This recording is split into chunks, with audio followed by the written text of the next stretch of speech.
Tamis ng kanilang ipinagmamalaking mangga ang ngiti ng mga taga San Carlos, Pangasinan nang pasayahin pang lalo ng mga Kapuso Stars.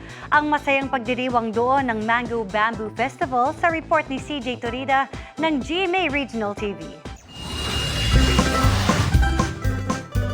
Sa mayamang ani ng matatamis na mangga at produktong yari sa kawayan, kilala ang lungsod ng San Carlos sa Pangasinan. Tuwing buwan ng Abril, ipinagdiriwang ang Mango Bamboo Festival. At ngayong taon, pinasaya pa ito ng Kapuso Fiesta with Kapuso artist gaya nina John Rex at Cheska Fausto.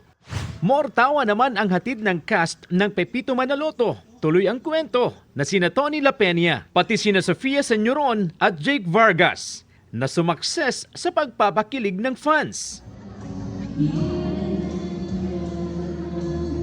Napakasaya po and mainit ang pagtanggap nila sa amin. Kaya gusto namin bumalik ulit dito para mag-perform. Game din nag-perform ang ilang bida ng GMA Mami Dires tulad ni Sparkle artist Prince Carlos